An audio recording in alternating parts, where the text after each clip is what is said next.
conversa com você e peço que a gente abra a Escritura aqui no Evangelho de João. E eu vou prosseguir. Obrigado, meu filhão. Vou prosseguir. Hã? Tá.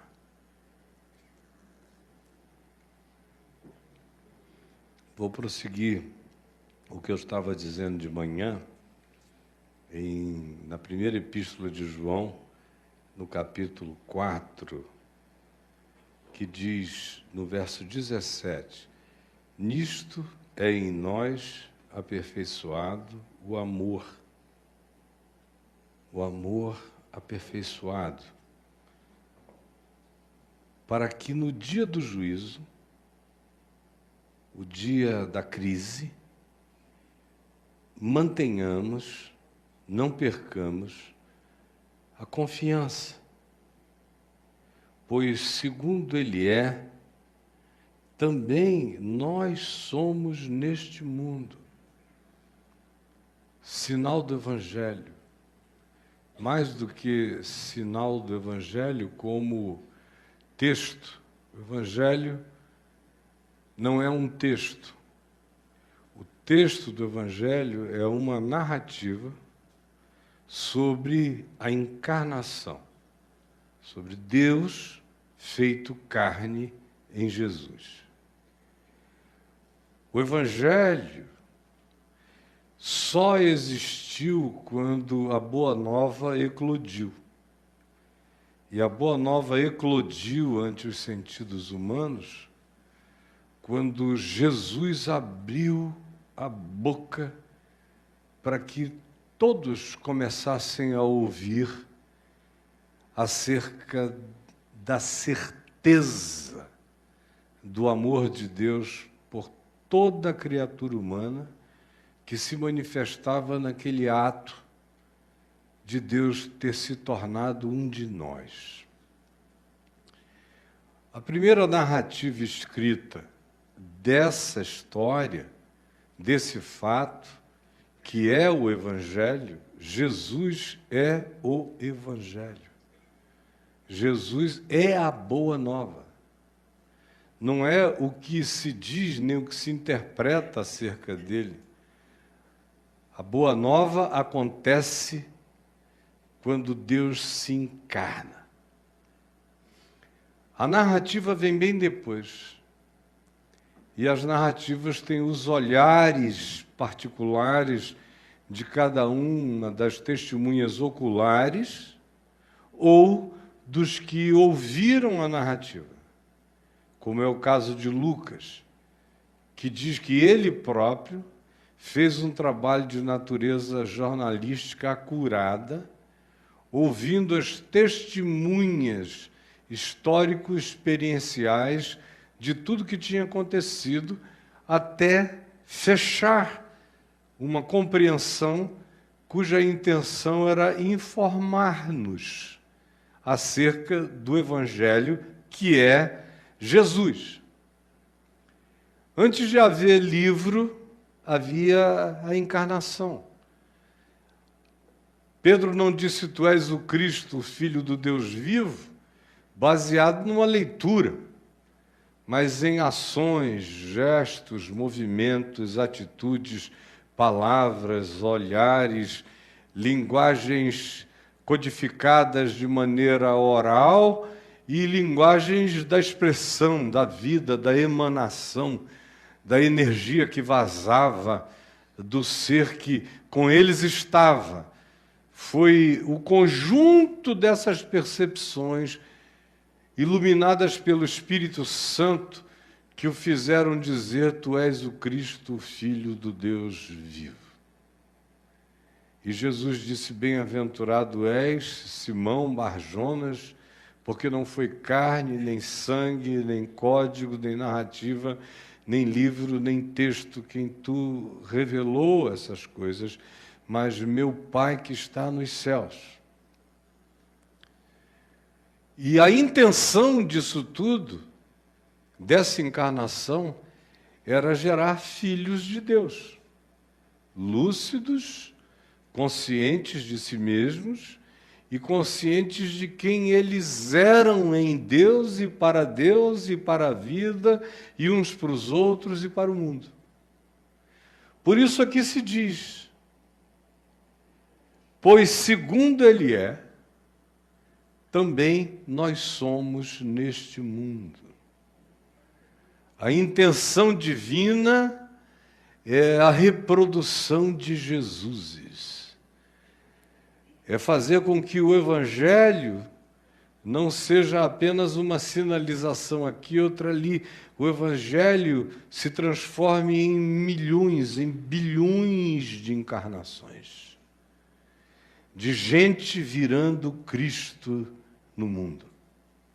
Segundo Ele é, conforme Ele é, também nós somos neste mundo, cada um de nós. O chamado, a vocação, como Paulo diz, é nos tornarmos como Ele é. Todos os dias, a minha conclusão, a minha decisão tem que ser essa: de que Maria fique grávida, que essa gravidez cresça e eu seja o ente que nasça. Todo dia vivendo o processo dessa gestação que vai me tornando, como Paulo diz, semelhante ao Filho de Deus. E isso só acontece se eu imito o meu Pai que está nos céus, como Jesus disse, que faz o sol nascer sobre maus e bons e vir chuvas, graças naturais, sobre justos e injustos. Se eu manifesto isso, Jesus diz: vocês são como o Pai Celeste. Se eu não manifesto isso, eu me diferencio do meu Pai Celeste. E o que é que pode me assemelhar crescentemente ao meu Pai Celeste? O que pode me fazer tornar-me uma boa nova, um evangelho? Paulo diz que os que creem em Jesus eram cartas vivas.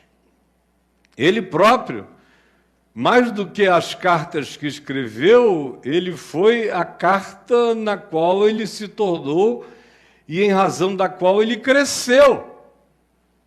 Cresceu na direção das cartas que ele próprio escreveu. As cartas, às vezes, eram maiores, mais profundas do que o que ele tinha alcançado. Outras vezes, ele ia para além do que ele próprio já tinha escrito. E algumas outras ocasiões, ele discernia coisas que não cabiam nos códigos que podem ser usados como escritura, que só podiam ser usados como experiência, a ponto dele dizer: eu ouvi palavras inefáveis às quais não é lícito aos homens referir. Porque estava para além do código. Era um evangelho incomunicável. E o objetivo do nosso crescimento em Deus, em Cristo, como evangelhos vivos, é atingirmos e transcendermos o nível da própria comunicação de códigos de palavras. Até mesmo da própria linguagem dos nossos gestos e movimentos. São coisas que estão para além da referência e da comunicação. Como aconteceu com meu pai, por exemplo, que uns 10 anos antes de partir para o Senhor, estava só na floresta, sem a companhia da minha mãe ou de quem quer que fosse, e ele disse que se encheu de tanto louvor e de adoração, sozinho na solidão da floresta amazônica. E aí, de repente, aconteceu algo com ele que ele não voltou e não conseguia contar. A mamãe me ligou e disse: aconteceu algo estranho com seu pai. Ele: vem aqui. E eu fui lá. E fomos para a floresta. E eu falei: pai, me conta. Isso já 3 meses depois. E ele disse: eu não tenho como, meu filho. E começou a chorar, chorar, chorar. Eu insisti no primeiro dia, no segundo dia, no terceiro dia. Até que no terceiro dia, à noitinha, ele falou: eu vou tentar te dizer. Sabe aquilo que aconteceu com Paulo? Eu falei: o quê, pai? Lá em 2 Coríntios, no capítulo 12, quando ele disse que há 14 anos ele conhecia um determinado homem em Cristo que tinha sido levado ao paraíso. Eu falei: sim, eu sei. Ele disse: foi o que aconteceu comigo. E o nosso irmão Paulo estava errado. Eu falei: como ele estava errado? Ele disse: ele não usou bem as palavras. Ele voltou dizendo que tinha visto coisas inefáveis às quais não era lícito aos homens referir. Não está certo. É lícito se você quiser tentar. O problema não é esse. É que é irreferível. Não dá para descrever. Por isso, não é lícito para você não macular o que é eterno e imaculável. E eu paro por aqui. Eu também não vou te dizer nada. Vai chegar a tua hora de ver. E aí, nessa hora, você vai ver a incomunicabilidade da grandeza dessa glória de Deus. No amor, nisto consiste, nisto é em nós aperfeiçoado o amor, para que no dia do juízo tenhamos confiança. Pois, segundo Ele é, também nós somos neste mundo. Eu estou aqui para crescer e me tornar um Jesusinho até onde eu possa ir. Esquecendo-me das coisas que para trás ficam, avançando para aquelas que diante de mim estão, eu prossigo para o alvo, para o prêmio da soberana vocação em Cristo Jesus, que é tornar-me como Ele, ser herdeiro dEle, ter a semelhança dEle, porque vê-lo-emos como Ele é, e tornar-nos-emos à sua imagem absoluta, à sua plenitude. Em Cristo eu já sou Cristo assentado nas regiões celestiais, nele, para que no processo humano eu cresça e me aperfeiçoe no amor. Porque só o amor de Deus produz Jesuses neste mundo. Nada mais realiza isso. Fazer com que nós nos tornemos como Ele neste mundo. Ontem, alguém me perguntou, hoje, em algum lugar, se... Foi o Arnaldo que me perguntou, me disse: o senhor já deve ter sido muito ameaçado de morte. Foi no carro. E eu disse, a Adriana confirmou: um monte de vezes. E eu fui. Não dá para você viver Jesus e não ser ameaçado de morte o tempo todo. E tanto mais quanto visceral seja a sua vida nele, mais perigoso você se torna no planeta. Eu já fui ameaçado por todos os comandos que você imagine, queira, e modos, e religião, e religiosos, e fanáticos, avisos para eu não ir a determinados lugares que eu ia ser executado. Eu fui a todos. Em alguns lugares havia os executores escondidos com armas apontadas na minha cabeça. No dia seguinte, é que eu fiquei sabendo que eles estiveram ali a noite inteira para me matar e não conseguiram, porque lhes bateu um temor e um tremor enorme no coração. No dia da crise, no dia do juízo, no dia em que as coisas ou são ou não são, nós tenhamos confiança. Como meu pai, 4 meses antes de partir,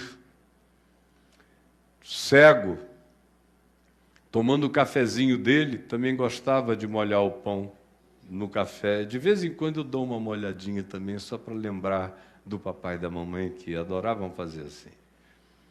E é maravilhoso.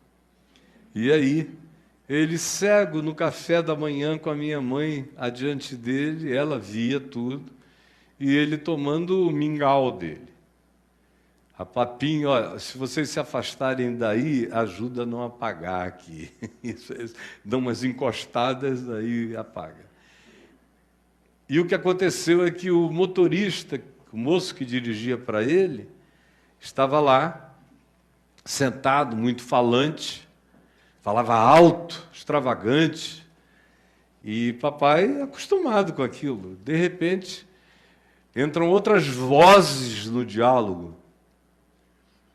E ele falou, deve ser o pastor Rai, que morava na casa da frente, que deve ter chegado aqui, devem estar nessa conversa fingindo que estão brigando.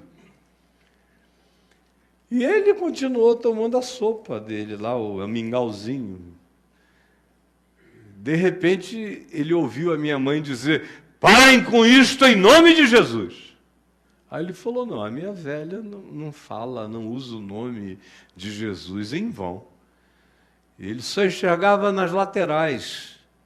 Aí ele botou o óculos e deu aquela virada lateral assim, e viu que minha mãe estava sentada ao lado dele, o motorista na frente, 3 homens enormes com armas na mão, apontadas na cabeça de todos eles. Aí ele olhou, e com 80 anos,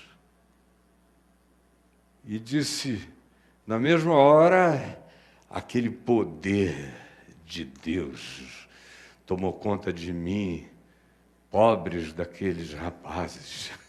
Ele de muleta, bengala, e eu me levantei, ele, à medida em que foi envelhecendo, foi diminuindo, foi ficando mais baixinho, e disse a eles, ninguém tira nada de mim. Pelo contrário, eu espontaneamente o dou. Retirem-se da minha casa. Em nome do Senhor Jesus, saiam. E os rapazes saíram enormes, eram policiais que estavam roubando. Se atropelaram, não conseguiam passar pela porta, caíram um por cima do outro, armas automáticas para lá e para cá, saíram desesperados. Quando chegaram na esquina, vinha passando um carro de polícia e os prendeu, os 3. E aí eu liguei para meu pai, ele não queria que eu soubesse, ele vivia querendo me poupar. Não liga para o Caio Fábio não, coitado, ele vai ficar preocupado lá, daqui a pouco ele vai querer vir aqui, não fala nada não. Mas uma das minhas irmãs me ligou e me contou, eu liguei para ele e falei, e aí, pai, o que aconteceu? Ele falou, não, foram uns rapazes, coitados, eu fico com muita pena desses meninos, vocês vêm fazer isso aqui comigo, é uma coisa muito perigosa, meu filho. Um homem assim, cheio do Espírito de Deus, que não tem medo de nada, é um perigo. E aí eu falei, o que o senhor acha que aconteceu? Ele, pois é a minha curiosidade, eu queria saber quantos eram os que estavam atrás de mim. Eu levantei e senti que uma milícia se levantou comigo. E eu gostaria de encontrar com esses rapazes para dizer, meus filhos, não façam mais assim na vida, é um perigo muito grande assaltar a casa de um homem como eu, é uma coisa horrível, não façam mais isso na vida. Aí eu fico contando essa história aqui, que foi o que aconteceu, não em algum outro lugar do mundo, mas lá na casa dos meus pais. E tem gente que fica achando que o velho deu sorte. Eu estou aqui para dizer que ele não deu sorte. Eu passei a vida com essa coragem. Sabe quando eu não a tive? Eu não a tive uma vez que eu dei uma surra num rapaz e ele foi hospitalizado, ficou em coma e tudo mais. Mas eu estava insensível. Para mim, eles eram 8 e me atacaram, eu quebrei logo o primeiro e 7 correram. Aí eu falei, covardes, coração sem Deus, o meu. E no dia seguinte eu estava sentado numa praça, às 10 da noite, esperando um amigo que ia passar para me pegar para uma noitada. Quando de repente veio o irmão mais velho desse moço que estava no hospital e com uma arma na mão, saiu do carro dele, não tinha ninguém na praça, o cenário ideal para ele me dar um teco na testa, e eu tive medo.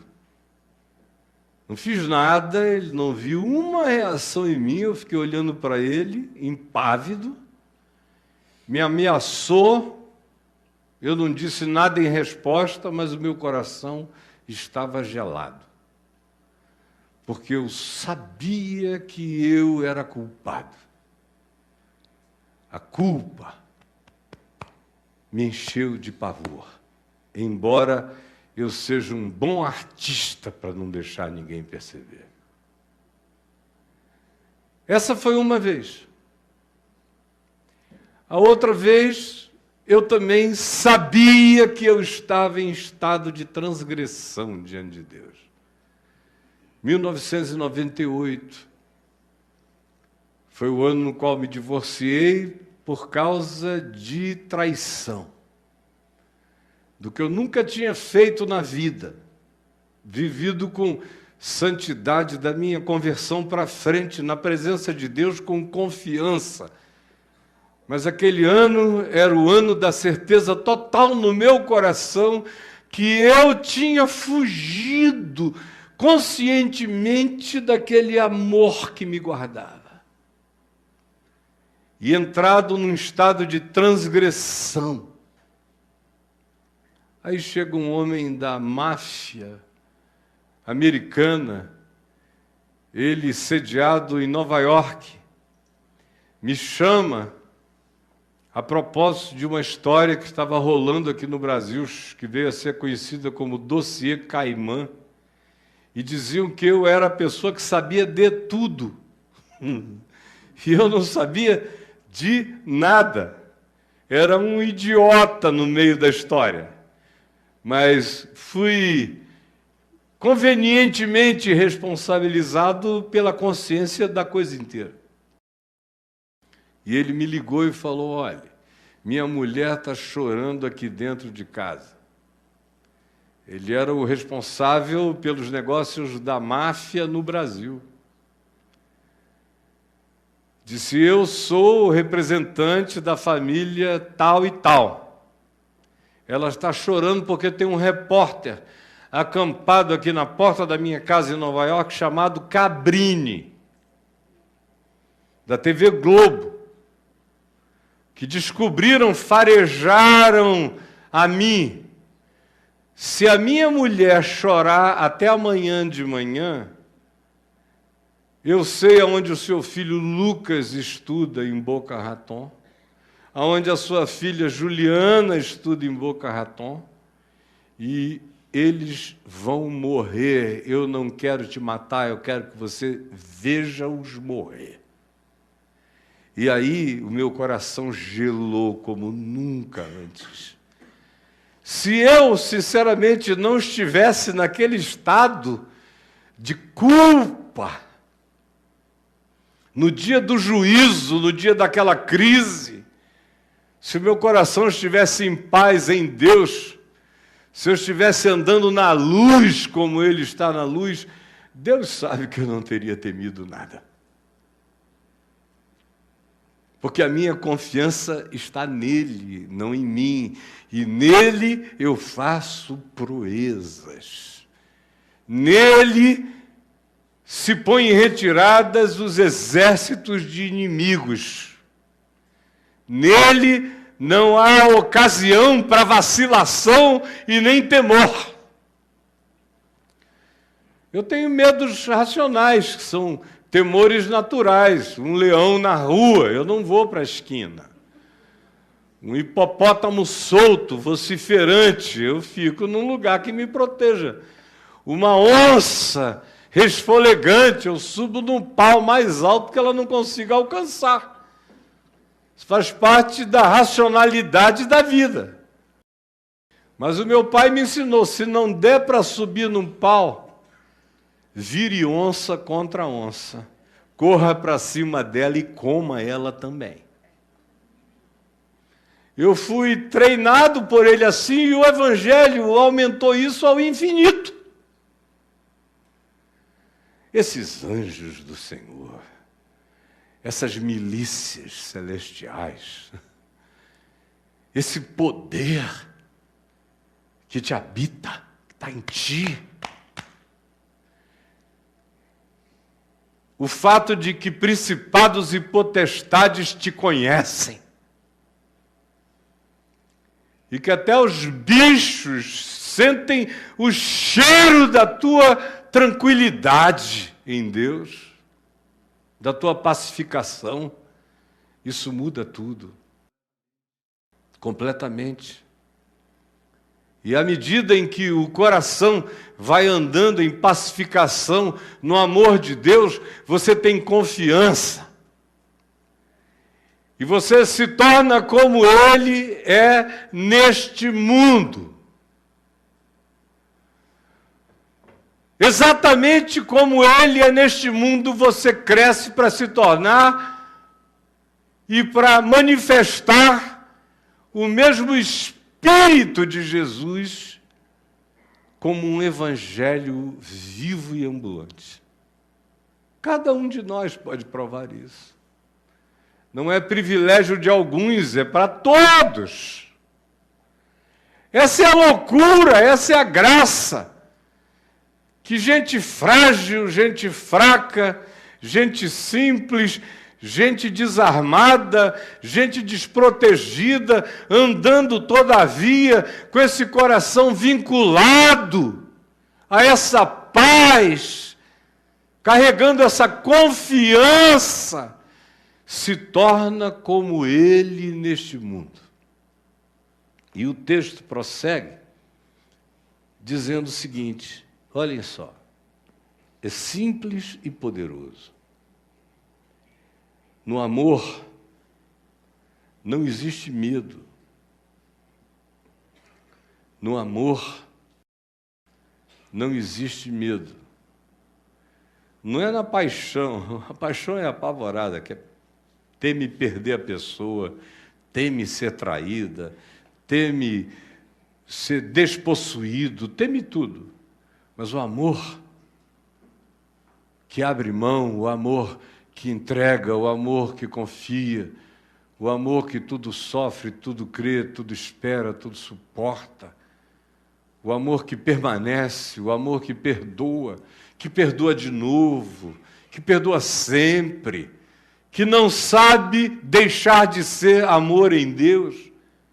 Nesse amor, que é amor segundo Jesus, que dá a vida pelos outros, que tem um outro em superior conta, que é longânimo, extensivo, que compreende e abarca tudo quanto esteja na dimensão da compreensão e daquilo que até transcende a compreensão. Neste amor não existe medo. Medo de nada, nem medo de ninguém. Por isso a gente sabe se a gente ama pelos medos que a gente tem ou a gente não tem. O melhor retratador da realidade ou não do amor em mim é o medo. Um coração cheio de medo não está tomado pelo amor, porque o amor não tem medo. O amor não tem medo da própria execução. Podem vir para te matar, mas o amor não teme. Isso é que é extraordinariamente incompreensível em qualquer psicologia humana. Mas há aqueles que, de fato, provam a realidade dessa confiança, que decorre de uma pacificação profunda em Deus, de você saber que é perdoado, que está perdoado, que anda como um ser perdoado, que não anda em dívidas, conscientes com ninguém, que busca quitar todas as suas dívidas pela manifestação do perdão, da graça e do amor. Esse não teme nada. Quando você vê à volta essa quantidade enorme de gente com síndrome do pânico, o que é que isso nos diz, senão da morte profunda e crescente do amor na Terra? Quanto mais gente em estado de pânico, de fobia de existir, de agonia de ser, tudo isso reflete profundamente o não amor nas pessoas. Não apenas que elas não amem, mas que elas não sabem nem o que é isso.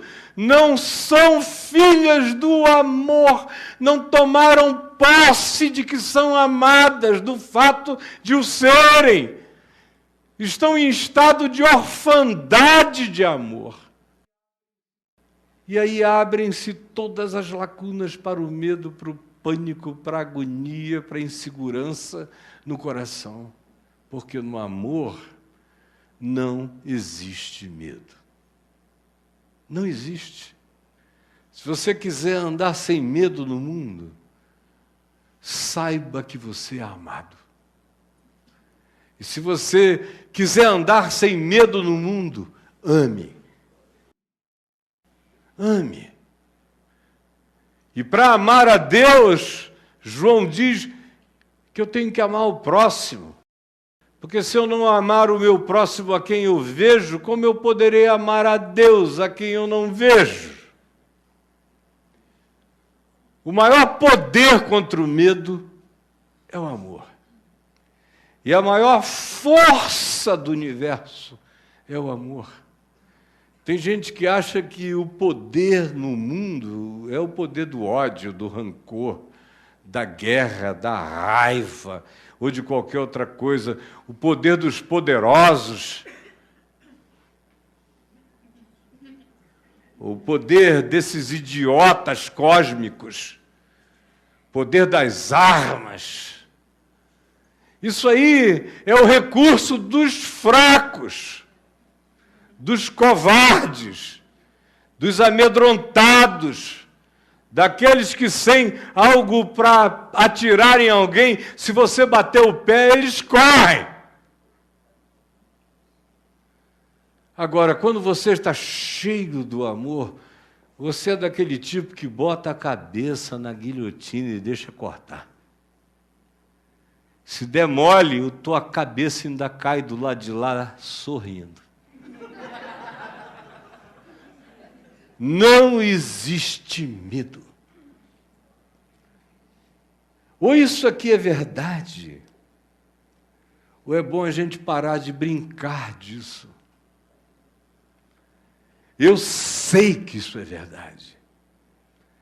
Não porque me convenci acadêmico ou intelectualmente disso, mas porque experiencialmente eu sei que é assim. A morte, por exemplo, está chegando aí, está vindo de lá para cá, para todo mundo. Eu todo dia dou um passo a mais na direção dela.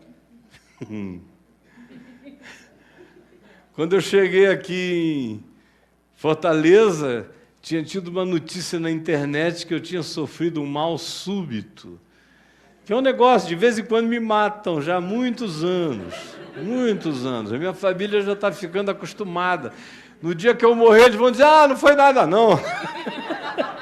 Já aconteceu tanto que a família está ficando cínica. Ao mesmo tempo, tem um treino. Todo dia eu digo, gente, vai chegar a hora. E eu vou ser muito feliz. E não estou de brincadeira. Vocês já imaginaram? Se eu andasse daqui para ali, chegasse aqui, eu realmente, como outro dia um padre, numa missa, há uns 3 anos atrás, aconteceu com ele pregando uma mensagem, andando no púlpito, caiu morto. Aí todo mundo, meu Deus, que coisa, o padre caiu morto, coitado. Eu não vi nada disso, é o meu sonho de consumo. Desde jovenzinho era esse, eu gostaria, se me dessem uma escolha, de morrer na hora que eu estivesse bradando como um leão o amor de Deus.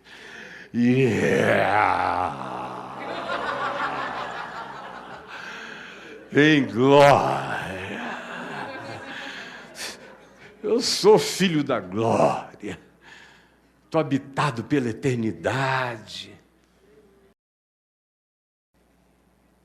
Nem morte, nem vida, nem anjos, nem principados, nem potestades, nem poderes, nem altura, nem profundidade, nem qualquer outra criatura pode me separar deste amor em Cristo Jesus, o nosso Senhor.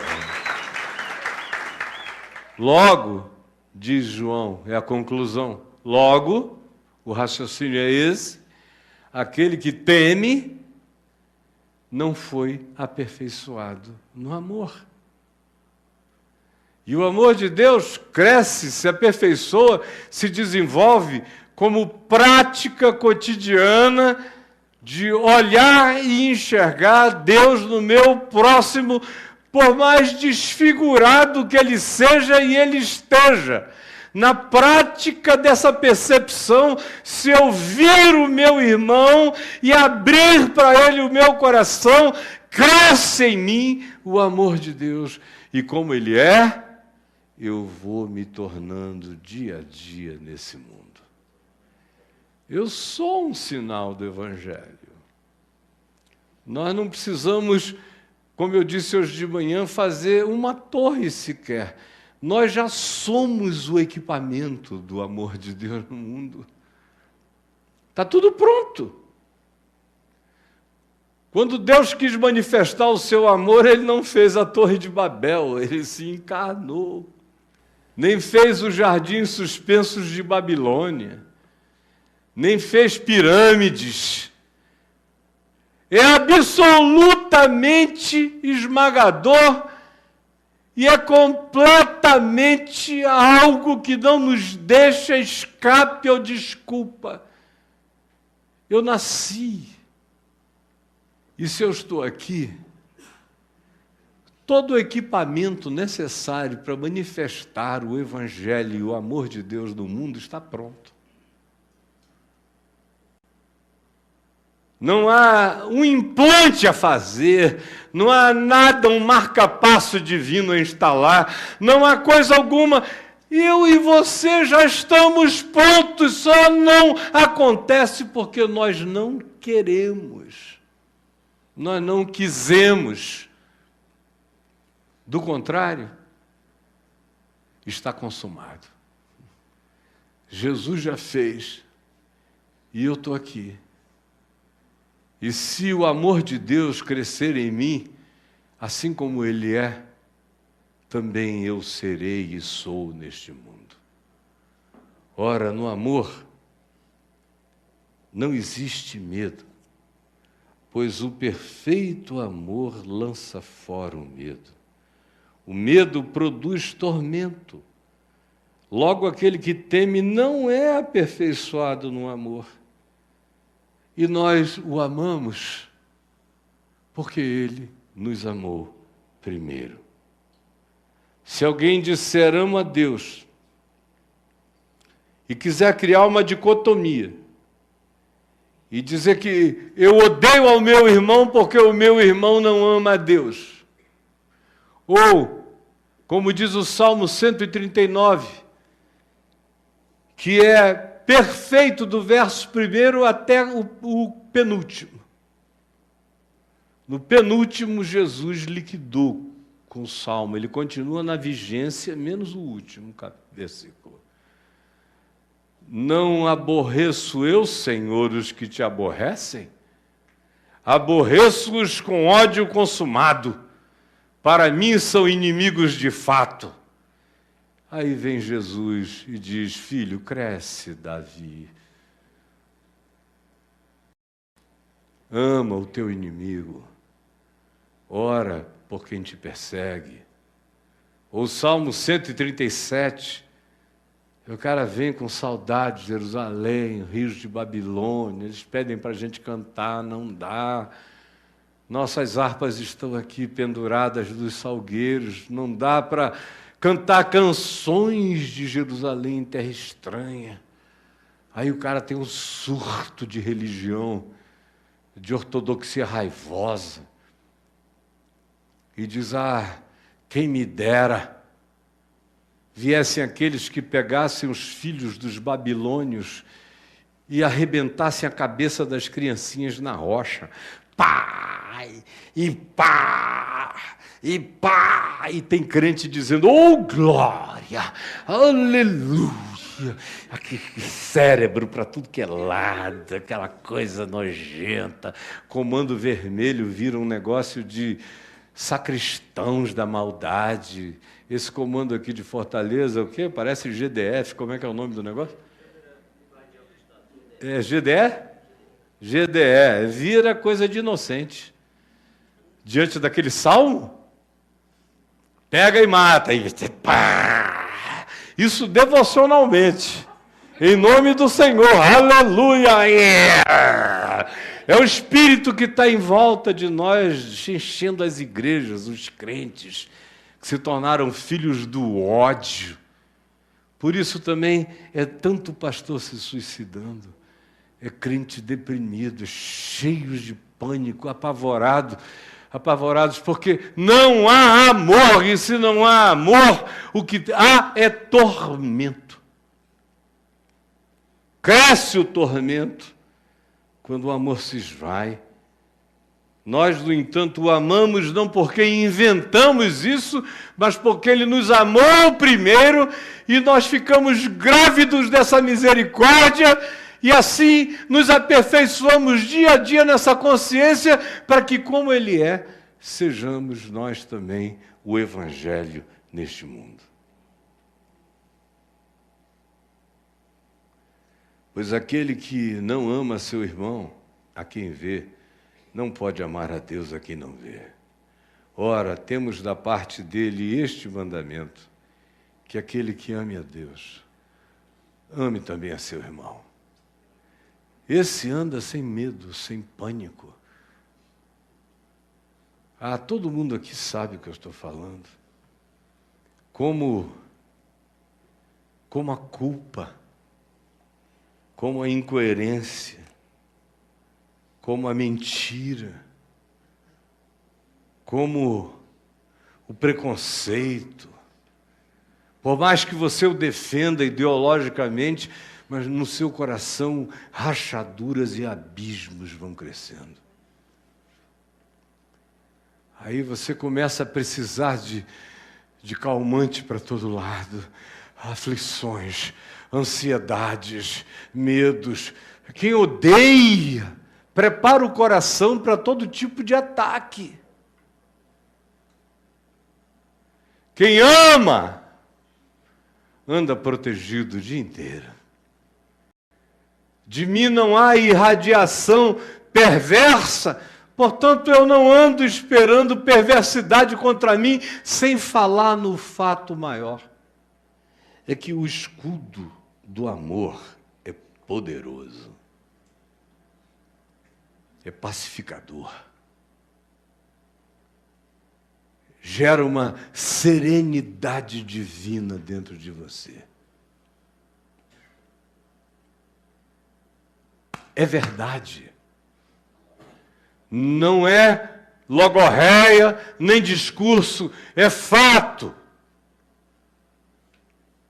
E se vocês ouvirem dizer um dia que eu morri porque alguém veio e praticou uma violência contra mim, saibam, morreu um homem sem medo. Nem no ato de partir. Você olha e você diz, Pai, perdoa-o, ele não sabe o que faz. E ele vai matar alguém em cujos olhos só há paz. Se isto crescer em nós, se essa consciência se dilatar, se esse amor se desenvolver, se tornar escudo e proteção pela prática no cotidiano, você vai experimentar uma vida que cresce em não tormentos. Ainda que todos tentem te atormentar, estranhamente você fica possuído por aquilo que Paulo chama de a paz que excede todo entendimento. Esse é o poder, minha gente. Esse é o poder. Esse aqui é o negócio, vocês entenderam?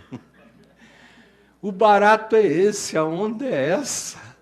Você andar assim, e não há nenhuma arrogância nisso, há uma mansidão devastadora. Aí o que dizem sobre ti cai, é como a seta quebrada no ar.